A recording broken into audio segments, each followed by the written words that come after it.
The News Day continues here on One News Now. I'm Sean Yao. Maynilad and Manila Water are giving their customers leeway to settle their bills once quarantine restrictions are lifted. Shaila Francisco has the details.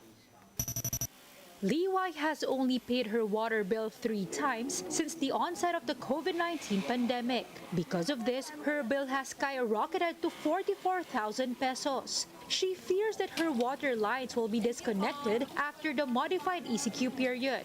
Liway says she cannot catch up with her unpaid bills because her income has dropped by more than half during the lockdown. Meron na kaming sulat na dumating for full out. Hindi lang nila pinupull out kasi 2 beses na nag-ECQ. Kumbaga nag-extend na nag-extend. Nakikiusap ako na sana wag nilang i-pull out, pagbigyan nila kami kung hanggang saan o kung hanggang kailan kami makakabayad ng buo. Both Manila Water and Maynilad have assured customers that they will not immediately conduct disconnection activities once quarantine restrictions are lifted. Pagkalipas na mag-lift yung ating restriction o yung MECQ sa ngayon, kailangan nakatanggap muna sila ng notice of disconnection. Tapos may 7 araw sila para gawin yung nararapat nilang gawin para mawala sila sa potential na listahan ng or dunning list na mapuputulan. Customers who have availed of flexible payment terms increased in August, according to the water concessionaires. Maynilad says that 15% of its 1.4 million accounts have incomplete payments over the last month when strict lockdowns were implemented. For Manila Water, less than 1% of its over 1 million service connection has requested for promissory note. Both water distributors note that customers may still request for payment extension after the lockdown. Ang madalas nating i-offer sa kanila, magda-down lang sila ng 30%, tapos 3 months to pay yung remaining balance. Sa pamamagitan nga ng promissory note or yung meron silang pipirmahan sa aming mga office at para maging staggered yung kanilang pagbabayad hanggang sa 3 buwan na installment payment.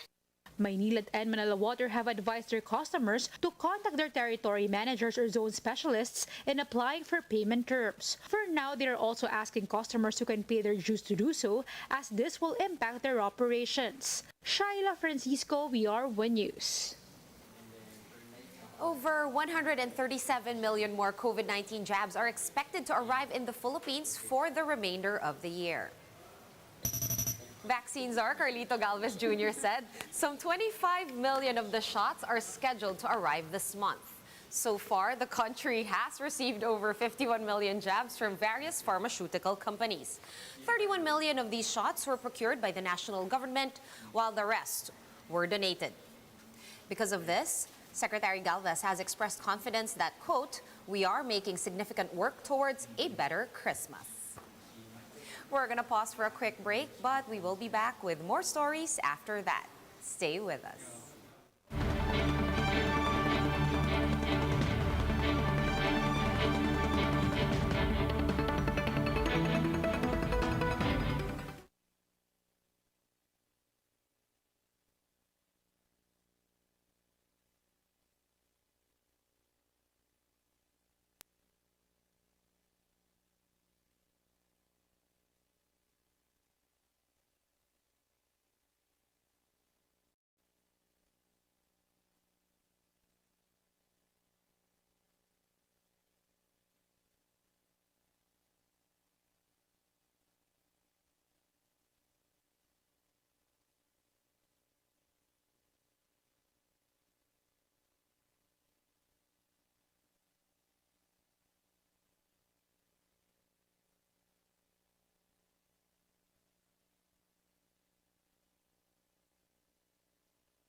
still watching One News Now. I'm Sean Yao.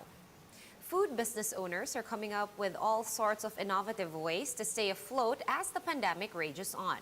Dale De Vera shares their stories. Some business establishments were able to thrive despite the series of COVID-19 lockdowns, thanks to their creativity and innovations. This pizza house is offering takeout and delivery services to stay afloat. This is also the company's way of keeping its staff employed during the pandemic. So nakita namin na isa itong pagkakataon para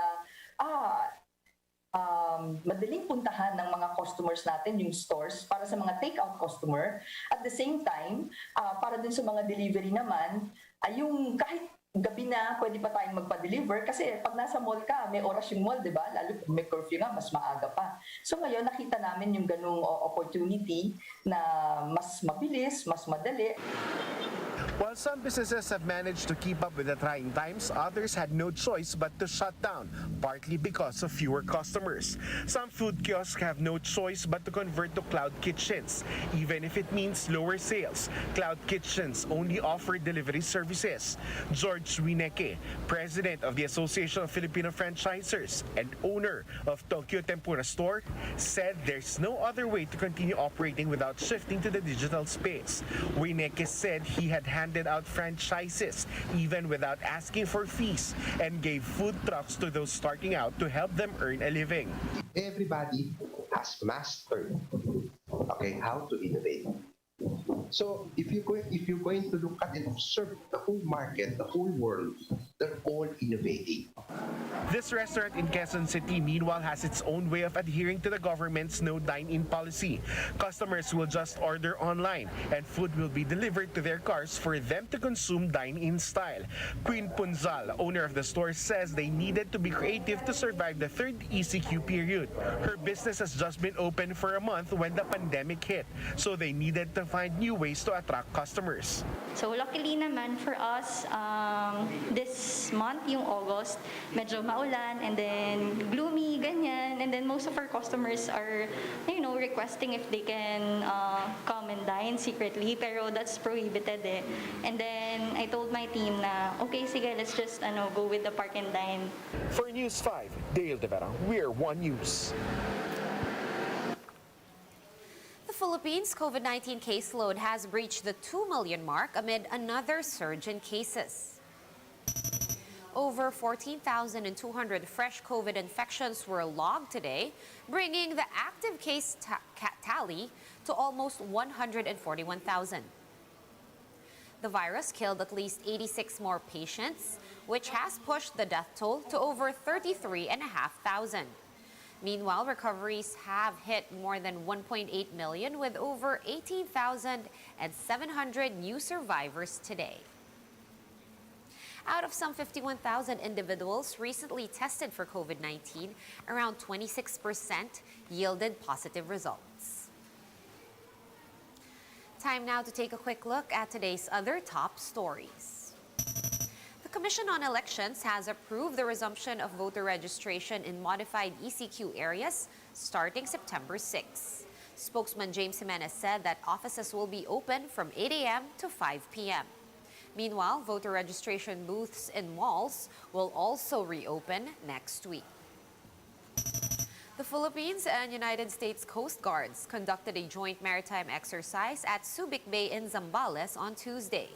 Both groups performed exercises on vessel communication, search and rescue, emergency response, and others. This was done to promote security and to enhance law enforcement interoperability in Philippine territories. Gilas Pilipinas was bracketed with New Zealand, India, and South Korea in Group A of the FIBA 2023 World Cup qualifiers. As co-hosts with Japan, the Philippines is already qualified for the World Cup, regardless of results of these qualifiers. The first window will be opening on November 20 this year. For more updates, visit News 5, The Philippine Star, and Business World online. Visit our website, onenews.ph, for more in-depth analysis. You can also catch One News on the Signal Play app. Register for a free account at www.signalplay.com and stream One News live anytime, anywhere. Masks on, Wash hands and stay safe, Philippines. I'm Sean Yao. We are One News.